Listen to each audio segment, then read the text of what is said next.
Hello everyone. सो हमारा आज का टॉपिक है electricity. So let me ask you question. What do you do when you feel hot? जब आपको गर्मी लगती है आप क्या करते हो? We simply switch on the fan. Okay. During the dark what we do? जब अंधेरा छा जाता है या हमें कुछ ढूंढना होता है तो हम क्या करते हैं? हम सिंपल लाइट ऑन कर देते हैं। How does the appliances turn on when we press a button? So this is the question. ये जो अप्लायंसेस हैं ये कैसे काम करने लगती हैं जैसे हम बटन दबाते हैं? होता क्या है यहाँ पे?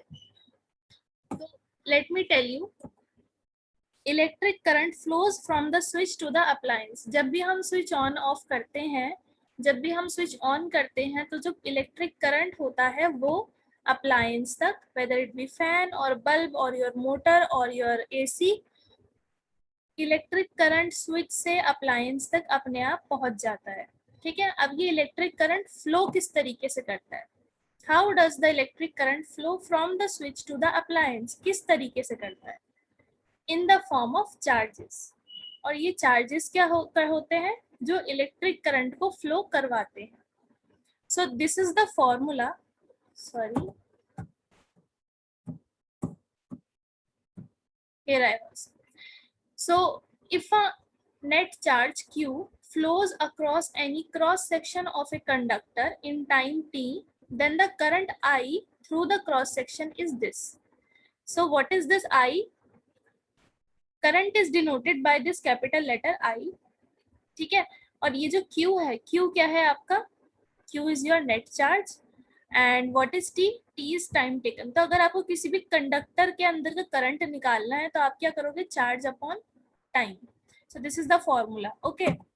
Now next, SI यूनिट क्या है इलेक्ट्रिक चार्ज का? कूलम। वेरी इंपॉर्टेंट पॉइंट, हमेशा याद रखना। SI यूनिट है इलेक्ट्रिक चार्ज का coulomb. Now current flows through metallic wire called conductor. Current कैसे फ्लो करता है मेटेलिक वायर में? By the help of charges. और किस में फ्लो करेगा? ये कंडक्टर में ही फ्लो करेगा ना। इंसुलेटर में तो कंडक्टर फ्लो नहीं करता, इंसुलेटर में तो करंट फ्लो नहीं करता। Now do you know the SI unit of current? I am asking you a question. Do you know the SI unit of a current? Let's find out. Here, this green one. The SI unit of current is ampere, which is denoted by this capital A. Okay, and this ampere, see here, it is written like that, AMPERE. And what is this? This is ammeter. Ammeter is a device which is used to measure current. What makes the electric charge to flow? Electric charge कैसे flow करता है? क्या उसे flow करने पे मजबूर कर देता है? दूसरा question, why does water stored in tank flows downward? Tank में जो पानी स्टोर होता है वो नीचे कैसे मूव होता है? आंसर है इसका gravitation. Gravitation creates difference in pressure at the two ends of the pipe. Pipe के दो एंड पे ग्रीवेशन जो होता है, ठीक है, वो आपका प्रेशर डिफरेंस क्रिएट करता है, ठीक है, जिससे पानी ऊपर से नीचे आ जाता है। Similarly there is a difference in electric pressure at the two ends of the conductor. इसी तरीके से इलेक्ट्रिक प्रेशर का डिफरेंस भी होता है कंडक्टर के दो एंड्स पे। कहाँ होंगे दो एंड्स पे? जो भी आपका कंडक्टर होगा उसके दो एंड्स पे किसका डिफरेंस होगा? उसके करंट का। तो इस डिफरेंस को क्या कहते हैं? इस डिफरेंस को हम कहते हैं पोटेंशियल डिफरेंस। यानी कि किसी कंडक्टर के एक पॉइंट पे कुछ पोटेंशियल है और दूसरे पॉइंट पे कुछ और पोटेंशियल है, तो उन दोनों का डिफरेंस क्या होगा? Potential difference. तो आपको पता है एसआई यूनिट क्या होता है पोटेंशियल डिफरेंस का? पोटेंशियल डिफरेंस का SI यूनिट होता है volt. And what is this? This is a volt meter. Volt meter is a device that is used to measure the voltage of a conductor. Okay, so conductor, मैं दोबारा repeat कर देती हूँ, conductor के जो दो पॉइंट्स होते हैं उनके पोटेंशियल उनके में कितना वोल्ट है, दोनों पॉइंट पे अलग अलग वोल्ट होगा, उनका difference is potential difference. Potential difference किस तरीके से गिवन किया जाता है, मतलब किस फॉर्मूला क्या है अगर आपको किसी चीज का पोटेंशियल डिफरेंस निकालना है, किसी कंडक्टर का पोटेंशियल डिफरेंस निकालना है, तो आप कैसे निकालोगे? V equal to W by Q. W क्या है आपका वर्क डन और क्यू क्या है आपका charge. Now the next question is, are there speed breakers present on the roads? क्या रोड्स पे स्पीड ब्रेकर्स होते हैं? What do they do? Speed breaker क्या करते हैं, सोच के बताओ जरा। Exactly, they reduce the speed of the ongoing traffic. वो जो ट्रैफिक होता है उसकी स्पीड को कम कर देते हैं। कोई भी तेज चलती हुई गाड़ी स्पीड ब्रेकर के आगे स्लो हो जाती है, ठीक है। सिमिलरली करंट का जो पाथ होता है थ्रू कंडक्टर, उसमें भी उसे रोकने के लिए एक चीज होती है जिसे हम कहते हैं रेजिस्टेंस। रेजिस्टेंस क्या करता है? रेजिस्टेंस चार्जेस के फ्लो को रोकता है और रेजिस्टेंस का ऐसा यूनिट है ओम, OHM, and ohm is also written with this symbol. Okay, so resistance क्या होता है? resistance होता है ऐसा प्रॉपर्टी, ऐसी एक प्रॉपर्टी जो चार्जेस के फ्लो को रोकती है, ठीक है। नाउ फॉर्मूला क्या है रेजिस्टेंस का? रेजिस्टेंस का फॉर्मूला होता है V by I. Okay, Why does resistance exist? अब ये रेजिस्टेंस जो है ये चार्जेस को क्यों रोक रहा है और ये क्यों ऐसे एग्जिस्ट करता है? First of all, length. Resistance increases with increase in length. So what are these? These are the factors affecting the resistance. Resistance क्या करता है? जब जैसे जैसे आप वायर की लेंथ बढ़ाओगे रेजिस्टेंस बढ़ता चला जाएगा। खुद सोचो, यहाँ पे छोटी सी लेंथ है, 5 सेंटीमीटर की वायर में ज्यादा रेजिस्टेंस होगा या 100 सेंटीमीटर की वायर में ज्यादा रेजिस्टेंस होगा? ऑब्वियसली 100 सेंटीमीटर की वायर में ज्यादा रेजिस्टेंस होगा क्योंकि उसकी लेंथ ज्यादा हो गई है। अब ये रेजिस्टेंस कहाँ पे होता है? रेजिस्टेंस हम होता है वायर के अंदर, यानी कि वायर के मटेरियल में, किस मटेरियल से वायर बनी है उसमें। नेक्स्ट प्रॉपर्टी जो है वो है थिकनेस। थिकनेस पे रेजिस्टेंस कैसे डिपेंड करता है? रेजिस्टेंस कम हो जाता है विद इंक्रीज इन थिकनेस। खुद सोच के देखो, जब रेजिस्टेंस कम क्यों होगा? अगर मैं पतली वायर बनाऊं, पतली वायर एक कंडक्टर लूं यानी कि वायर लूं और उसमें से करंट फ्लो करवाऊं और वो वायर बहुत पतली सी है, तो करंट को ऑब्वियसली जाने में दिक्कत होगी, चार्जेस को फ्लो करने में दिक्कत होगी, क्योंकि जितनी पतली वायर होगी उतना उसको रेजिस्टेंस मिल जाएगा, जगह नहीं होगी ना उसके जाने की अच्छे से। और अगर मैं थिकनेस इंक्रीज कर दूं वायर की, अगर मैं वायर की थिकनेस इंक्रीज कर दूं तो क्या होगा? रेजिस्टेंस अपने आप कम हो जाएगा। क्यों? क्योंकि खुल्लम खुल्ला चार्ज जो है वो पहुंच जाएगा। कहाँ पे पहुंच जाएगा? अपने डेस्टिनेशन पे। अगला है मटेरियल ऑफ वायर। रेजिस्टेंस जो है वो मटेरियल ऑफ कंडक्टर पे डिपेंड करता है। कैसे डिपेंड करता है? Here it is, aluminium versus copper. See, aluminium के अंदर ज्यादा रेजिस्टेंस होता है क्योंकि उसका मटेरियल जो होता है वो एज कंपेयर टू कॉपर थोड़ा हार्ड होता है, ठीक है। कॉपर के अंदर कम रेजिस्टेंस होता है, इसीलिए जनरली वायर्स जो होती हैं वो कॉपर की प्रेफर करी जाती हैं, क्योंकि देखो जितना कम रेजिस्टेंस होगा उतना ज्यादा करंट होगा। फाइन। नेक्स्ट हमारा क्वेश्चन है, how to calculate the resistance of conductor given by its length और एरिया ऑफ क्रॉस सेक्शन। हम कंडक्टर के रेजिस्टेंस को कैसे कैलकुलेट करेंगे अगर हमें उसका लेंथ और एरिया ऑफ क्रॉस सेक्शन पता है किसी भी पर्टिकुलर वायर का? तो दिस इज द फॉर्मूला। अभी हमने पहले क्या पढ़ा था कि रेजिस्टेंस जो है वो डायरेक्टली प्रोपोर्शनल होता है लेंथ के, और रेजिस्टेंस जो है वो इनडायरेक्टली प्रोपोर्शनल होता है एरिया ऑफ क्रॉस सेक्शन। अब जब यहाँ पे हमारा फॉर्मूला क्या हो गया, R is directly proportional to length upon area of cross section. अब जब यहाँ से प्रोपोर्शनैलिटी का साइन हम हटाएंगे तो क्या बन जाएगा? ये क्या बन जाएगा? ये इक्वल टू का साइन प्लस एक कांस्टेंट इंट्रोड्यूस होगा। This constant is called resistivity and this symbol is called rho. Here see, this symbol is called rho, RHO. It is a constant of proportionality and it is called resistivity of the material of the conductor. So this is resistance, this is resistivity, this is length of wire, and this is area of cross section. Can you name the least resistive material? Question for you. Can you name the least resistive material? Another one. Do you know how do traditional light bulbs emit light? पुराने time में जो light bulbs होते थे उनमें से light कैसे आती थी? सी, पहले मैं फर्स्ट का आंसर दे दूं. लीस्ट रेजिस्टिव मटेरियल कौन सा होता है हमारा? सिल्वर.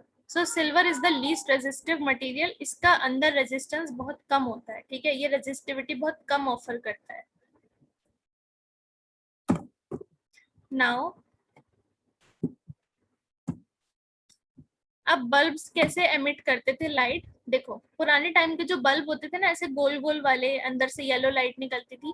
तो इन बल्ब में क्या होता था, टंगस्टन के बने होते थे ये, which emit light and it has high resistivity. और इन बल्ब्स की ना बहुत ज्यादा हाई रेजिस्टिविटी होती थी. हाई रेजिस्टिविटी यानी किसी भी अप्लायंस की अगर रेजिस्टिविटी ज्यादा होगी तो वो गर्म हो जाता है जल्दी. ठीक है. When current flows through it, जब भी करंट इसमें से फ्लो होता था तो due to its high resistivity गर्म हो जाते थे. नाउ अब ये एक सिंपल सर्किट है, इसे समझना बहुत जरूरी है. अब ये क्या कह रहा है, देखो, स्विच से सेल से चलते ये रखी बैटरी, बैटरी का ये रहा positive terminal, negative terminal. Current कहाँ से कहाँ फ्लो करता है? करंट कहाँ से कहाँ फ्लो करता है? पॉजिटिव टू नेगेटिव फ्लो करता है. अब यहाँ पे लगा हुआ है एमीटर, एमीटर से जल रही है एलईडी. एलईडी का पोटेंशियल नापने के लिए एक हमने लगा रखा है वोल्टमीटर. रजिस्टर किससे है? रजिस्टर से है. कौन अटैच हुआ है? Voltmeter. And then this is fuse. Now measure the voltage across the resistor and the current in the circuit. इस सर्किट में अब आपको क्या नापना है? वोल्टेज और करंट. तो करंट तो हम हमेशा याद रखना, एमीटर हम हमेशा सीरीज में लगाते हैं और ऐसे जॉइंट मार के, यानी दिस इज पैरेलल कनेक्शन, तो पैरेलल में हम हमेशा वोल्टमीटर लगाते हैं. Now add 2 more resistor in the given situation and measure again. अब हमने इसमें क्या किया, रेजिस्टर्स को हमने किस में लगा दिया? सीरीज में. R1, R2, R3.